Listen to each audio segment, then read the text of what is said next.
européen. Alors juste, on va parler des sanctions économiques. On est en direct avec Reda Boutika, qui est expert financier de la plateforme financière XTB. Bonjour, merci beaucoup d'être en direct avec nous.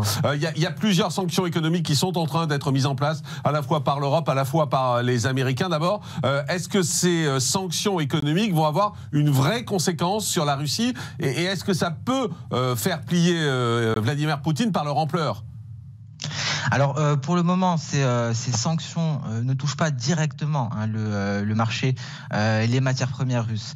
Et malheureusement, cela pourrait ne pas dissuader Vladimir Poutine. Il faut savoir que la Russie retire un tiers de ses recettes budgétaires de la vente, de l'exportation de matières premières énergétiques. C'est peut-être le talon d'Achille de la Russie.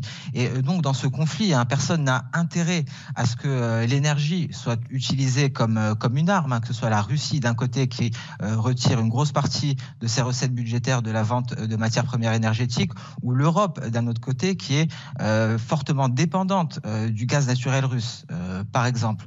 Donc tout l'enjeu est de trouver un terrain d'entente, de ramener Vladimir Poutine sur la table des négociations, étant donné que c'est dans l'intérêt de personnes de sanctionner, comme par exemple en excluant la Russie du système SWIFT, ce qui impacterait directement la vente de matières premières. Car l'Europe sera incapable de compenser le manque de gaz naturel russe sur le court terme. Ce sera un processus qui prendra du temps, étant donné que les principaux producteurs sont déjà en capacité maximale de production, étant donné qu'ils sont liés à des clients de long terme, notamment asiatiques. Les stocks de gaz naturel en Europe sont remplis à l'heure actuelle à 30%.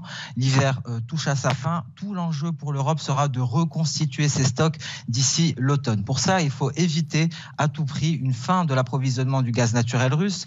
Vladimir Poutine n'a pas intérêt à couper le robinet du gaz naturel, nous l'avons dit.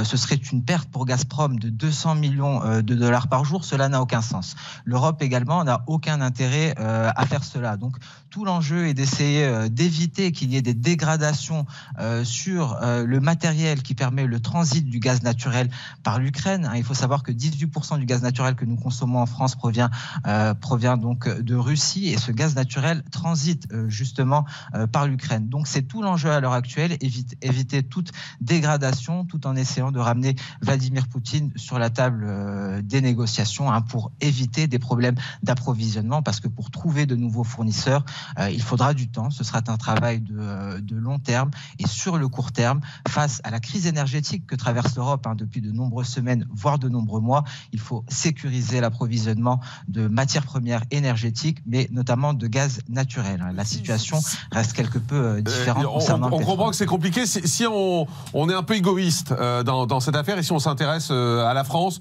aux consommateurs français, est-ce que l'augmentation des prix de l'énergie, est-ce que c'est inévitable? J'entends déjà parler dans les médias de l'essence qui passerait la barre des 2 € le litre la semaine prochaine. On entend parler de hausses énormes en ce qui concerne le gaz dont vous parliez à l'instant.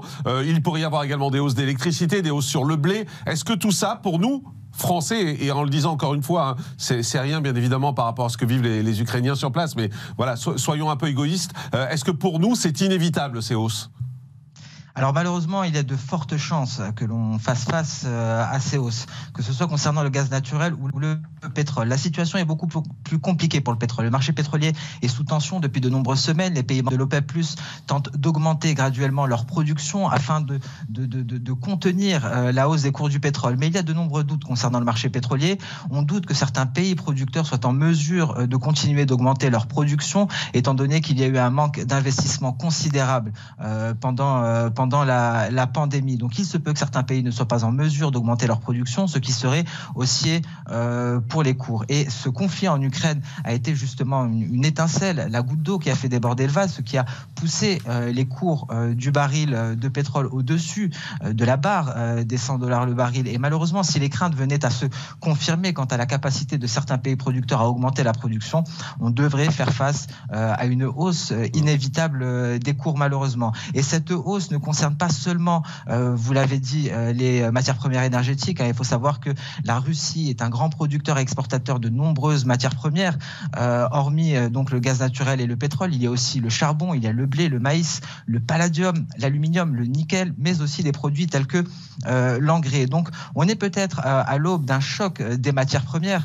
un choc des matières premières qui pourrait être considérable et beaucoup plus grave que le choc pétrolier que l'on a connu dans les années 70. Donc, il faut savoir que cette hausse des matières premières va se répercuter sur l'inflation. Cela va donc augmenter l'inflation et donc baisser le pouvoir d'achat. Par exemple, le secteur automobile va devoir faire face à la hausse du palladium qui est très utilisé, un secteur automobile qui faisait déjà face à des pénuries de semi-conducteurs. La hausse des cours du blé va augmenter les prix de nombreux produits finis. D'une manière générale, la hausse des cours de l'énergie va augmenter les coûts de production des entreprises et cette hausse des coûts de production va se répercuter sur les consommateurs. Merci, donc, nous avons merci beaucoup. Merci d'avoir été en direct avec nous. C'était très complet et très précis et très pessimiste en même temps.